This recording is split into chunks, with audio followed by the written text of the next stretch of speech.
Relax News.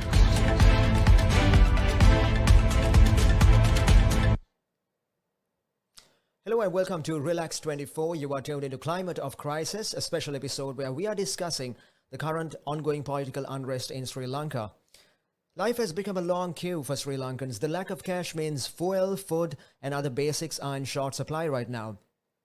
In Sri Lanka right now, power cuts that run late into the night steal hours of sleep as the fan sees.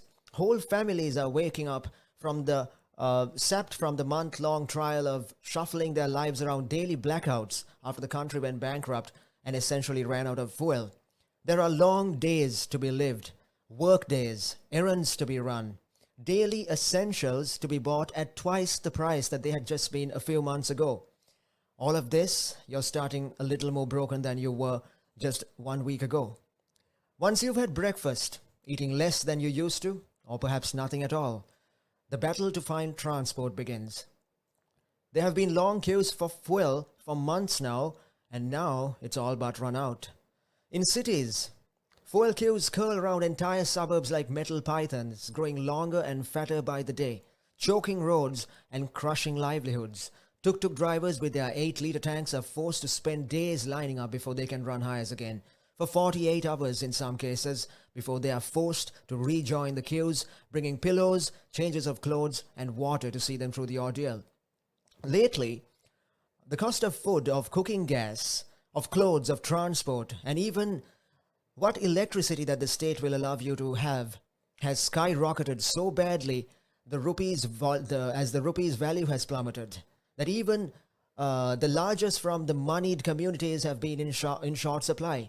And in working class communities, families have begun to band together around wood fire stoves to prepare the simplest meals: rice, coconut sambal, even dal, a staple of the diet in South Asia that has become a luxury these days. Meat at 3 times the price that it used to be? Forget it. Fresh fish was once abundant and affordable. Now, boats can't go out to sea because there is no diesel. The fishermen that can go out, they sell their catch at vastly inflated rates to hotels and restaurants, out of reach to most of the people in this country. So let's revisit the basics of this entire crisis and how it all began. Sri Lanka is a nation island off the southern coast of India. It won independence from the British rule in 1948. There are 3 ethnic groups in Sri Lanka: Sinhalese, Tamils and Muslims. They make up 99% of the country's 22 million population. One family of brothers has dominated for years. Mahinda Rajapaksa became a hero among the majority of Sinhalese in 2009 when his government defeated Tamil separatist rebels. When his government defeated Tamil separatist rebels after years of bloody and bitter civil war. Now his brother Gotabaya, who was defense secretary at the time, he became president following that. Now, an economic crisis has led to fury on the streets. Soaring inflation has meant foods, medication, and fuel are in short supply. There are blackouts. Ordinary people have taken to the streets in anger, with many blaming the Rajapaksa family and the government for this current situation. The United Nations is now warning of malnutrition and a humanitarian crisis. For many in this country, the crisis has been rolling on for months. In recent times, the Sri Lankan government suspended nationwide fuel sales for private vehicles for 2 weeks because of the worsening fuel crisis in the country. So right now, the Indian Ocean's island nation is probably facing its worst economic crisis in decades due to the lack of foreign exchange. And that has resulted in severe shortages of food, fuel, medicine, and imported goods. Private hospitals continue to function, but less well than they used to be. In north-central Anuradhapura, a 16-year-old who had suffered a snake bite died as his father rushed desperately from pharmacy to look for anti-venom that the public hospital had run out of.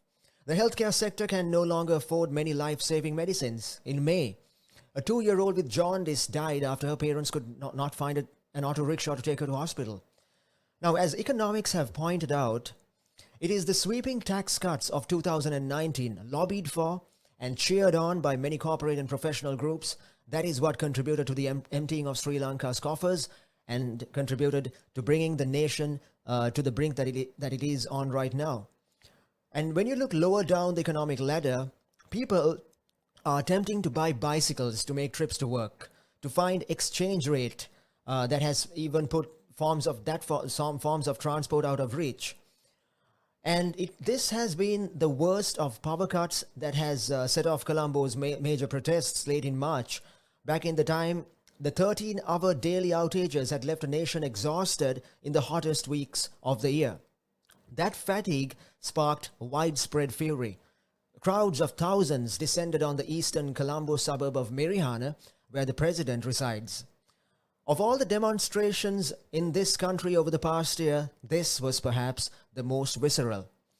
As you know, Sri Lanka had been strung up by a 26-year civil war, but even though that unspeakably violent stretch, this island has never had a president so close to the military's top brass as former Defense Secretary Gotabaya Rajapaksa. And the South has found out in the past few months what Northerners have known for decades: dissent is routinely met with state violence. In recent months, largely peaceful protesters have had live rounds shot into their midst. Tear gas has been indiscriminately fired at crowds in which small children were present. In queues for essentials, the mildest shows of displeasure have been met with brutal beatings. Now, the police have been criticized for using disproportionate force against these largely peaceful protests. Police say that some officers suffered injuries when stones were thrown, but as some protesters have lost lives or ended up in hospital, the police response has been viewed as mildly disproportionate. And yet, while these nationwide protests have called for the removal of the president and his cohort, they remain obstinately in place. They are perceived as dead.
Now, the police have been criticized for using disproportionate force against these largely peaceful protests. Police say some officers have also suffered injuries when stones were thrown by the protesters, but as protesters lost lives or ended up in hospital, the police response has been viewed as being mildly disproportionate. So, as these nationwide protests have called for the removal of the president and his cohort, they remain obstinately in place, and their perceived disdain for the public's will evident in the backroom deals that many feel continue to poison the island's politics. The same leaders accused of crashing Sri Lanka into this ravine insist that only they can lift the island out of this crisis, and the policies that they have come up with have met with some pretty sharp criticism. For example, there is now a concerted push to send more Sri Lankans overseas to work as housemaids or as drivers or mechanics in the Middle East, and those immigrants expected to send their earnings home. That may only deepen the hardship of many of Sri Lanka's most vulnerable citizens, as poor Sri Lankans with no hope of finding local employment are forced to leave their families for nations in which they have few protections and little agency. Now, beyond the almost impossible commute because of the lack of petrol and diesel, the everyday functioning of a workplace in itself has become relentless onslaught of crisis. Supply chains have broken down. Most potential customers have long since refused to spend on anything but essentials. Staff are regularly failing to show up. And then late night power cuts come again. and you survive on lighter evening meals with each passing week, unable to buy enough food for your home, unable to cook what little you have bought, unable to give your parents their medication or your children the education that they deserve. Schools are permanently shut as there is no fuel to take them. Classes are online for the third year running since the COVID lockdowns. What the future holds for Sri Lanka, no one can say with certainty. So let's take a look at the background of this crisis and how it all began. Well, the story begins with Sri Lanka going bankrupt. It had to suspend repayments of $7 billion in foreign debt due this year. Right now, its foreign reserves are almost wiped out. It is unable to import food, fuel, cooking gas, and medicine. So let's take a look at some of the key points that led up to this crisis. The first one, a depressed economy. This island nation of 22 million people is grappling with its worst economic crisis since we gained independence in 1948.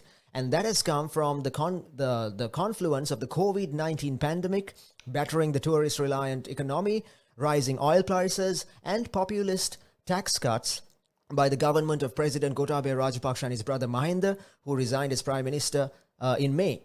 Also, factors like the subsidized domestic prices of fuel and a decision to ban the import of chemical fertilizers, which devastated the agriculture sector, that also added fuel to the fire. So shortages of almost everything from food, medicines to cooking gas have resulted in all the social unrest and political turmoil. Also, the soaring inflation rates. The biggest and most viable outcome of this crisis is the skyrocketing inflation in the island of Sri Lanka. Recent price hikes have dealt a severe blow to the South Asian country's poor and vulnerable groups, and the central bank has raised its key interest rates to their highest levels in more than 20 years to try and contain the inflation in Sri Lanka. Also, the Sri Lankan rupee is currently at its worst performing currency globally, depreciating to 362 against the dollar. A recent United Nations report estimated that a record 6 million Sri Lankans are facing food insecurity because of the soaring inflation rates. Now, the central bank governor had warned that the present headline inflation in the country might increase to 70% in the coming months. Also, we have a lack of essentials in Sri Lanka. With the inflation off the charts, the people of this country are enduring a shortage of essentials like food, fuel, cooking gas, and medicines. So a lack of fuel to run power stations has also resulted in extended daily power cuts. Like I said, people have been forced to stand in days-long queues just to buy fuel and gas. Some have even died waiting in line. This cash-strapped country earlier extended school closures for 1 week because there isn't enough fuel for teachers and parents to let their children commute to work. And also, the government restricted supplies to essential services like trains, buses, and the health sector. And while the government has ordered new fuel stocks, it is struggling to find the $587 million to pay for it. The country currently owes around $800 million to 7 fuel suppliers. And then we come to foreign debt. So with hardly any cash left, the Sri Lankan government announced in April that it is suspending the debt repayment of $7 billion due this year out of about $25 billion due through 2006. The total foreign debt of Sri Lanka stands at $51 billion. Now, the finance ministry says the country currently has only $25 million in usable foreign reserves. Right now, the Rajapakshas are facing heat. Millions of Sri Lankans struggling to make ends meet. They squarely blame the Rajapakshas clan for this economy being in the dire straits that it is right now. And these protests have nearly dismantled the Rajapaksa political dynasty that has ruled this island country for most of the past 2 decades. Except for the president, all the others from the Rajapaksa family have quit the government one by one this year. The last to go was Basil Rajapaksa, that is Gotabaya's younger brother. He resigned as the finance minister in June. So the removal of the Rajapakshas from the public office, that was one of the main demands of the month-long protests during the economic crisis. While President Gotabaya Rajapaksa has admitted that he did not take enough steps to head off the economic collapse early enough, Until recent times, he has refused to leave office. And also, it's nearly impossible to oust presidents out of the constitution unless they voluntarily resign. So that is another problem that Sri Lanka was facing. And when it comes to foreign aid, there are a lot of countries like India and Russia and China. India, for example, with massive financial and material assistance, India has extended a generous helping hand to its neighbor in the midst of this crisis. So far, India has offered millions of dollars worth of rice, milk powder, medicine, and other humanitarian aid, as well as diesel fuel and gasoline. It has also extended Sri Lanka a $4 billion credit line on favorable terms that have been widely credited with helping the country's crisis from worsening. So basically, when you talk about India's active role in helping Sri Lanka during the crisis, that is in stark contrast with the perception that Chinese loans contributed to the crisis in the first place. And aside from receiving the Indian government's assistance, Sri Lanka is also planning on tapping into Indian tourists so it can revive its battered tourism sector and show up its depleted foreign exchange reserves. Authorities will road shows starting next month in 5 Indian cities to attract travelers seeking the wellness, leisure tours, corporate function and destination weddings, according to Sri Lanka's Tourism Minister Harin Fernando. Also, Chennai, Bangalore, Hyderabad and Mumbai and New Delhi have been packed for these road shows. And the bankrupt nation of Sri Lanka is hoping to attract about 1 million tourists in 2022. And when it comes to Chinese debt, the debt that Sri Lanka is into China right now, China is Sri Lanka's third largest creditor after Japan and the Asian Development Bank. And it has often been blamed by critics for exacerbating the economic crisis in Sri Lanka. It currently accounts for about 10% of the nation's debt. So Sri Lanka borrowed heavily to plug years of budget shortfalls and trade deficits, but also squandered huge sums on ill-considered infrastructure projects, mostly part of China's Belt and Road Initiative. And that has further drained the public finances. So many of these white elephant projects, as they are known, that help to fuel the crisis, they are now gathering dust in Hambantota district, that is home of the Rajapaksa clan. And the centerpiece of the infrastructure drive was, in fact, a deep seaport on which the world's busiest east-to-west shipping lane exists. That was meant to spur industrial activity. Instead, it has just suctioned money from the moment it began operations. Now, in 2017, a Chinese state-owned company was handed a 99-year lease for the seaport. That is a deal that sparked concerns across the region that Beijing had secured a strategic toehold in the Indian Ocean. Overlooking that port is another Chinese-backed extravagance, a $15.5 million conference center that has largely been unused since it was opened. So for many Sri Lankans, the largely unused infrastructure projects have become potent symbols of the Rajapaksa clan's mismanagement of funds. And then we come to the IMF bailout. With the country's economy plunging, the government is hoping for a much-awaited $3 billion bailout package from the International Monetary Fund. And just last week, Prime Minister Ranil Wickremesinghe announced in Parliament that Sri Lanka would present a debt restructuring program to the IMF by August to secure this bailout package. He underlined that negotiations with the global lender were more complex and a lot more difficult than in the past because right now the country is bankrupt. However, continuous political and economic instability might derail that bailout plan altogether.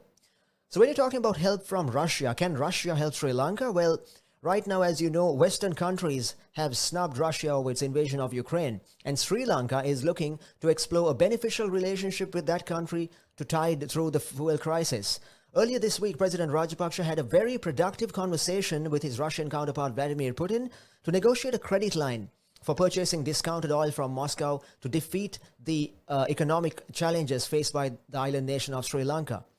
During the conversation, Rajapaksa also urged Putin to restart the services of the Russian flag carrier Aeroflot to the country. And in May, Sri Lanka purchased 90,000 tons of oil from Russia. So, revisiting the protests they look like they have turned violent again.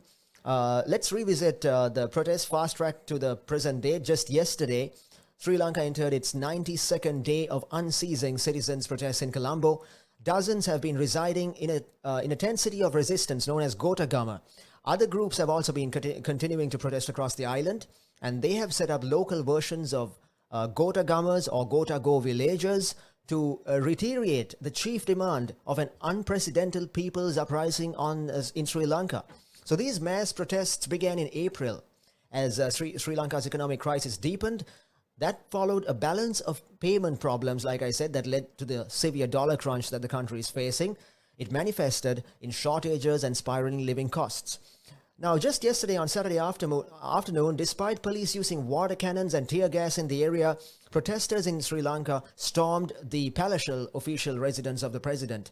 You can see video footage of demonstrators taking a dip in the swimming pool, cooking in the president's kitchen, and occupying the plush bed at the home of the most powerful man in the country. Those videos soon went viral on social media. Dozens of them also entered the heavily guarded presidential secretariat nearby, whose entrance protesters have blocked and occupied for months on end, nearly 3 months, calling it Gate Zero of the anti-government agitation site at Galle, that is Colombo's iconic ocean front. Also, protesters stormed Temple Trees, that is the official residence of the Prime Minister, and his private residence, which they set ablaze. Massive crowds began.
Relax News.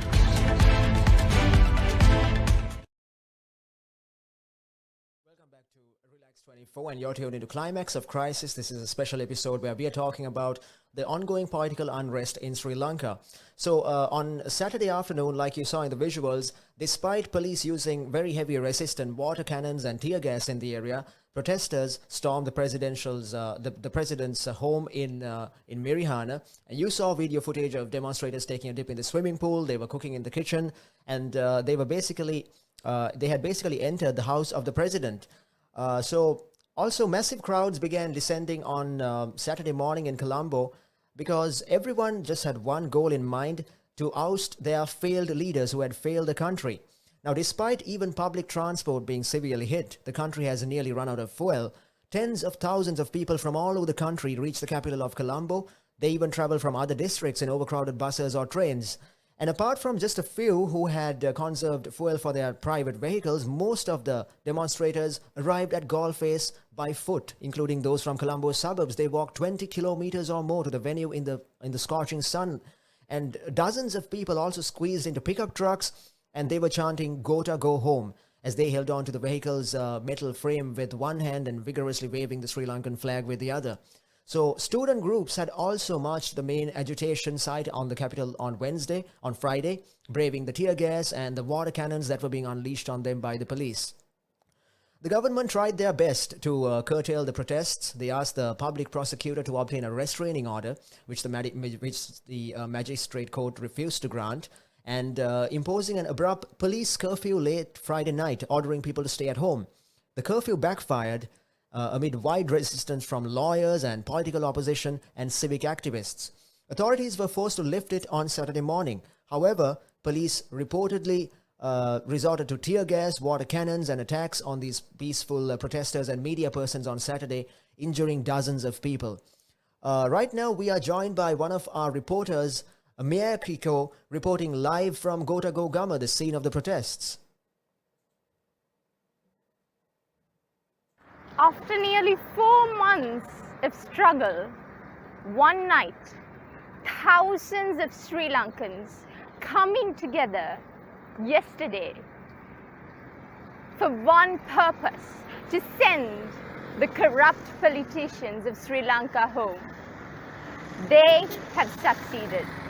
So this is what is the situation. So we'll be reporting live to you from the grounds of Gota Gogama, and we are here today the full day helping protesters, peaceful protesters, to go on with their lives. The people are going to the Red Cross to heal their wounds, and so many things happening. We are going to bring to you so many events following the peaceful protest. I think so many media networks worked so hard and relentlessly last night, and it is our duty to appreciate everybody who did a good job. At the same time, we at Relax Radio will continue giving you the information from the Aragal grounds. And this is Miu Akiko, and I'm signing off with a happy note, and we hope to hear a happy ending very soon. So stay tuned with us. I am Miu Akiko, and I'm live from the Aragal grounds at Gota Gogama, One Golfers Green. Yeah, Kiko, it was a pleasure having you with us on the program. Now back to the main story. Local demonstrators also engulfed Gauls iconic stadium as Australia's second test against Sri Lanka was underway. And that test match has been overshadowed by large-scale protests. Thousands marching outside the Gaul International Stadium. Firecrackers erupted in the street less than 20 minutes away from Australia's dressing sheds, while peaceful protesters chanted throughout the entire day as the economic crisis gripped this country. Now, just 125 kilometers away in Colombo, even larger groups of protesters stormed the presidential palace, getting their wish as their leader Gotabaya Rajapaksa fled the capital. One of the people who was spotted among the protesters was former cricket captain Sanath Jayasuriya, one of the most iconic cricketers in Sri Lanka. And that is while Pakistan had cancelled a training session in the city ahead of their test series with Sri Lanka. Now, the current captain, Dimut Karunaratne, he has described cricket as like a religion before the series, pointing out how it could go on in times of need. But for once in the nation, sport was not the highlight. Sport felt inconsequential, even as the hosts offered a strong resistance on the field on Saturday. Because protesters had gathered between the stadium and the bus station just before the playoff on Saturday, chanting, "Go home, Gota." Hundreds became thousands as they started marching around on the outskirts of the ground. There were other people who had up banners reading, "Thank you, Cricket Australia, Gota, you better go," in reference to the president, while briefly occupying the top of the iconic fort that overlooks the grounds. Then they returned to the streets, letting out a loud cheer when the president, when they were told that the presidential home had been invaded and Rajapaksa had gone. There were firecrackers going off for most of the afternoon.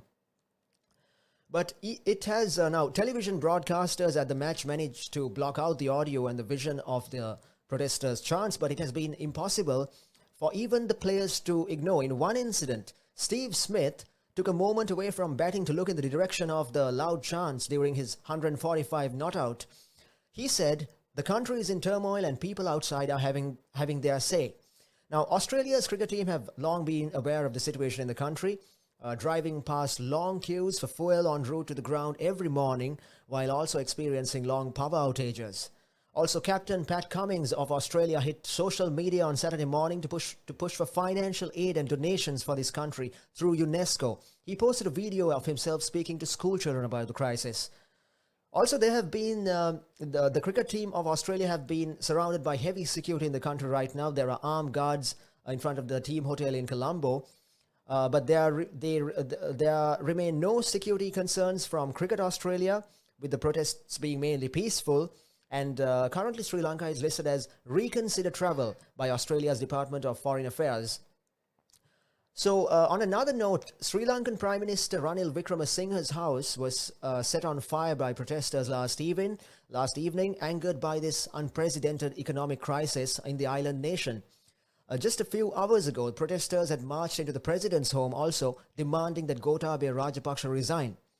So, the Sri Lankan Prime Minister's office said in a statement, protesters have broken into the private residence of Prime Minister Ranil Wickremesinghe and have set it on fire. Also, the protesters were seen damaging vehicles belonging to the Prime Minister.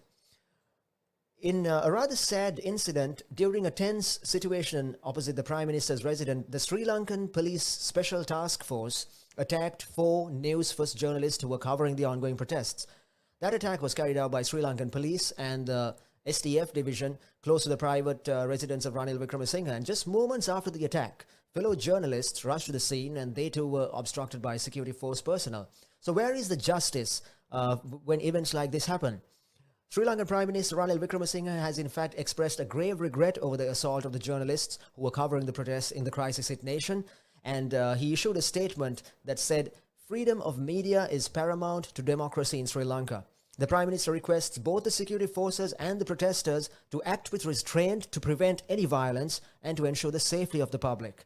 So according to these reports, 4 journalists with Sri Lanka's News First news channel were beaten by the police during the protests. On another note, the Bar Association of Sri Lanka has also expressed strong protest at the imposition of this police curfew within parts of the Western province. They say, the Bar Association states that police ordinance does not have a provision for the imposition of such a curfew, and they wish to ask the IGP under what authority has he declared such a curfew. So the BASL have said that the declaration of curfew is clearly intended to stifle the freedom of expression and dissent and is totally unacceptable. And it's undemocratic and will gravely harm Sri Lanka's economic and political stability. The BASL also said that the failure to withdraw the purported curfew order will have severe consequences for the country. So, following an urgent party leaders meeting that was convened by the parliamentary speaker on Saturday evening, Mr. Ranil Wickremesinghe said that he would resign and facilitate an all-party government. However, there was no official announcement of his stepping down as of Saturday night. The Prime Minister has also told the President that he would resign as soon as such an all-party government establishes itself, and he is ready to take charge at once. That is critical for the country's stability, with key meetings and tasks being lined up for this week. That is according to Dinuk Kolambage, a media spokesperson for the Prime Minister. So, the Speaker also told party leaders that Mr. Gotabaya Rajapaksa had agreed to go because of their collective decision that was later conveyed to the President, and the party leaders demand that he and the Prime Minister step down.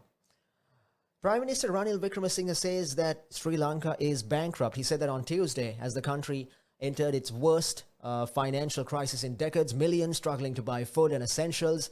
And Wickremesinghe told lawmakers that negotiations with the International Monetary Fund to revive the country's collapsed economy are difficult because the South Asian nation of 22 million people has entered the talks as a bankrupt country rather than a developing country. So he said, we are now participating in the negotiations as a bankrupt country. Therefore, we face a more difficult and complicated situation than previous negotiations. Due to the state of bankruptcy that our country is in, we have to submit a plan on our debt sustainability to the IMF separately. And only when they are satisfied with that plan can we reach an agreement at the staff level. This is not a straightforward process. So, like I said earlier, Sri Lanka is currently in the midst of its worst financial crisis in 7 decades. That is after its foreign exchange reserves plummeted to record lows, the dollar is running out to pay for essential imports including food, medicine and fuel. Now, on Wednesday, President Gotabaya Rajapaksa tweeted that he had sought assistance from President Vladimir Putin of Russia and he had requested an offer of credit support to import fuel. Sri Lankan Prime Minister Ranil Wickremesinghe also tweeted on Saturday that he accepted the recommendation of party leaders to resign. He said, "To ensure the continuation of the government, including the safety of all citizens, I accept the best recommendation of the party leaders today to make way for an all-party government." He said, "To facilitate this, I will resign as Prime Minister." Now, Wickremesinghe has not yet submitted his letter of resignation to President Gotabaya Rajapaksa. So, to get some context on the entire thing, if both Wickremesinghe and Rajapaksa resign, under the Sri Lankan constitution, the Speaker of Parliament will serve as acting president for a maximum of 30 days. Meanwhile, Parliament will elect a new president within 30 days from one of its members who will hold the office for the remaining 2 years of the current term. Also, Sri Lankan President Gotabaya Rajapaksa will resign on the 13th of July, according to the country's parliamentary speaker. And that is just hours after these protesters stormed the presidential secretariat, the official and private homes of Mr. Gotabaya Rajapaksa and Prime Minister Ranil Wickremesinghe, in a show of striking public fury over the country's worsening economic conditions. That news triggered a lot of jubilation at the main protest sites in Colombo. There were firecrackers being set off in many parts of the city. So he said earlier that he was willing to resign to ensure the safety of civilians and to make way for an all-party government. But soon after his announcement, videos started circulating of his house up in flames. That is because some of these protesters had set fire to the Prime Minister's house yesterday. So one thing that Mr. Ranil Wickremesinghe wants to make clear is when the existing government does resign, a new government must be formed because it is not wise for the country to go on without a government. So when the government does resign, a new government should be on standby. So let's talk about some of the economic challenges that that decision might persist.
Welcome back to Relax 24. You are joining us on Climax of Crisis. This is a special episode where we talk about the current political unrest trending in Sri Lanka. So right now we have a caller who wants to discuss his own thoughts on the crisis. Hello and welcome to Relax 24.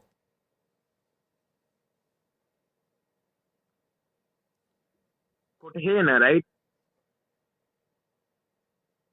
Hello, you can hear me, right? Hello, hello and welcome to Relax 24. Thank you so much for joining on this program. What are your thoughts on this crisis, sir? Yeah, so this crisis is something I would say which is inevitable, to be honest. But, what happened yesterday, I was also, I had to walk all the way to yesterday's protest and all of that. It was really, I could see a lot of unity and I could see a lot of, a lot of emotions yesterday, right? Pretty much everywhere it was full of emotion, and then there was a lot of protest in my area as well. Like there was a lot of silent protests happening, and there were a lot of people on the roads yesterday, and plus with the fuel crisis and all of that, I was very surprised to see that amount of people yesterday at GGG, right? And then we actually went into the to see, even though the whole country is living in like a crisis situation, to see like that one group of people having lived a very lavish life, it was, it was pretty eye opening to be honest. And then I could see a lot of, I mean, people were united. Like, with what I feel about this crisis is it brought together a lot of Sri Lankans. It brought together almost all the Sri Lankans together as one group, right? It most certainly did. And then I could feel the unity among the people, and I feel that the future is going to be very bright, and the future is going to be very, very awesome, and we will somehow manage to get out of this crisis. If I mean by the 13th, I believe the president is going to be stepping down, right? So I believe that Sri Lanka will come out of this crisis very soon, and we will thrive. And as always, if we are as people say always, since we are united as one nation right now, I believe that Sri Lanka will be going to a new height. I absolutely agree with you that these protests brought the people together, and more than anything, what you said, that it's all about looking forward to the silver lining in the crowd, and the silver lining in the cloud, and thanks to the united efforts of the people of this country to bring change, we are now, it looks like there is a light at the end of the tunnel, and hopefully with the shift of leadership at the political, at the highest levels of Sri Lankan politics, we will see some pretty amazing changes in the Sri Lankan crisis. So thank you so much for joining me on this program. By the way, you're tuned into Relax 24, and this is Climax of Crisis, a special episode where we're discussing the ongoing crisis in Sri Lanka.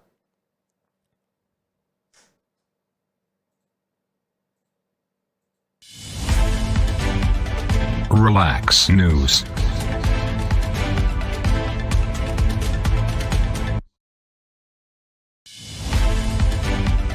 Relax News.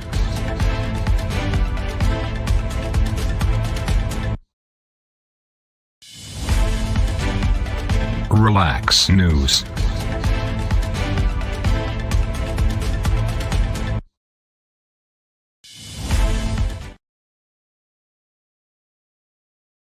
Relax 24, this is Climax of Crisis, a special episode where we are talking about the ongoing crisis and the political unrest in Sri Lanka.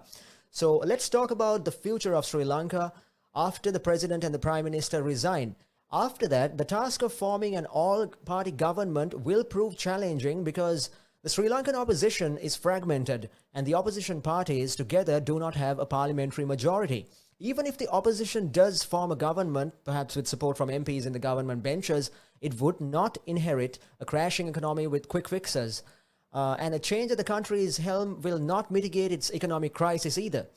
The International Monetary Fund, which has already made support contingent on creditors expressing confidence and satisfaction over the Sri Lanka's debt restructure strategy, they may take longer to gauge the stability of the new arrangement. Also, bilateral lenders have reportedly decided to withhold further assistance until Colombo's negotiation with creditors is successful. Now, Sri Lanka opted for a preemptive default on its £50 billion foreign debt in April and has ever since pinned its hopes on an IMF package to qualify for new credit. But regardless of the country's harsh economic reality, President Gotabaya Rajapaksa resigning would signal the end of the Rajapaksa dynasty for the moment. That is according to one senior political scientist, Jayadeva Uyangoda. He says that is a major victory for the political struggle, as even political parties have found it very difficult to dislodge the Rajapaksas. He says this is an outcome of the citizens' direct action and outside the political party domain.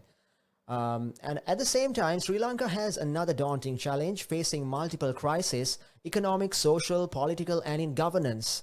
People should be allowed to elect a new parliament that can change the constitution to abolish the presidential system and restore democracy. That is the most important priority, according to according to this political scientist Jayadeva Uyangude.